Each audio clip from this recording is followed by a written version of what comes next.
অঙ্কুর, রাজশাহীতে চাহিদা মতো তেল পেয়ে খুশি চালকরা, তবে তাদের দীর্ঘ সিরিয়ালে এখনো অপেক্ষা করতে হচ্ছে। আমরা বেশ কয়েকটি পেট্রোল পাম্প ঘুরেছি, সেখানে চালকরা আমাদেরকে বলছেন যে 2 থেকে 3 ঘন্টা তারা দীর্ঘ সিরিয়ালে অপেক্ষা করছেন, তারপরে তারা তেল পাচ্ছেন। তবে তাদের যে চাহিদা, সেই চাহিদা অনুযায়ী তারা তেল পাচ্ছেন। আর শহরের অধিকাংশ পেট্রোল পাম্প রোটেশন আকারে চলছে, এখনো বেশিরভাগ পেট্রোল পাম্প বন্ধ থাকছে এবং সেখানে একদিন অকটেন একদিন পেট্রোল এইভাবে কিন্তু সরবরাহ করা হচ্ছে, যে কারণে কিছুটা ঘাটতি রয়েছে এবং দীর্ঘ লাইনে অপেক্ষা এখনো করছেন চালকরা বলছেন যে ফুয়েল কার্ড এর পুরোপুরি বাস্তবায়ন এবং অ্যাপস ভিত্তিক যদি পেট্রোল বিতরণ করা হয়, বিক্রি করা হয়, সেক্ষেত্রে তাদের যে দীর্ঘ সিরিয়াল দিয়ে অপেক্ষা করা লাগছে সেটির হয়তো অবসান হবে, কারণ অনেকেই একাধিকবার তেল নিচ্ছেন বলে কিন্তু তারা জানিয়েছেন। তবে সব মিলিয়ে যেহেতু এখন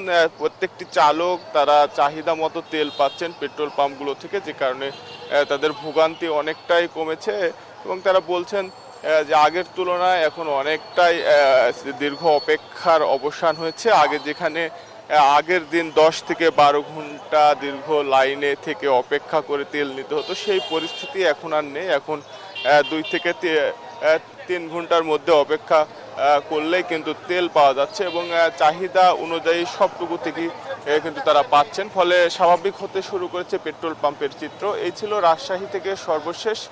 টাঙ্গাইল থেকে আরো খবর জানাতে যুক্ত হচ্ছে সহকর্মী আতিক, আমরা যাচ্ছি তার কাছে।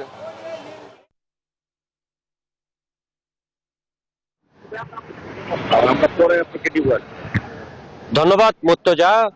টাঙ্গাইলের কিন্তু একই অবস্থা আমরা লক্ষ্য করেছি এবং আমি রয়েছি টাঙ্গাইল ঘাটাইল ফিলিং স্টেশনে এবং এখানে কিন্তু যে এই শুধুমাত্র পেট্রোল দেওয়া হচ্ছে এবং এই পেট্রোল তারা কিন্তু যারা বাইকার রয়েছেন তারা কিন্তু পেট্রোল নিচ্ছেন এবং এখানে কিন্তু যে ডিজেল এবং অকটেন এটি কিন্তু সরবরাহ নেই, অর্থাৎ এখানেও কিন্তু একদিন পর পর পেট্রোল এবং অকটেন দেওয়া হচ্ছে এবং টাঙ্গাইলে কিন্তু বেশ কিছু ফিলিং স্টেশনে আমরা দেখেছি, অর্থাৎ এখনো কিন্তু দীর্ঘ যে লাইন সেটি কিন্তু আমরা লক্ষ্য করেছি। তবে আগে যেরকম ঘন্টার পর ঘন্টা অপেক্ষা করতে হয় সেটি কিন্তু নেই। তবে বাইকাররা যারা রয়েছেন তাদেরও কিন্তু অনেকটাই দীর্ঘ লাইন রয়েছে। তবে অনেক পাম্পে আসলে এই যে তেল নেওয়ার কারণে কিন্তু অনেকটাই সময় কমে এসেছে।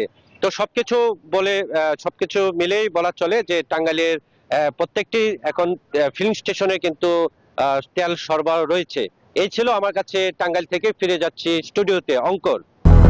200-র বেশি সার্ভিস ও ফিচারে লেনদেনের সব বিকাশ অ্যাপে সম্ভব।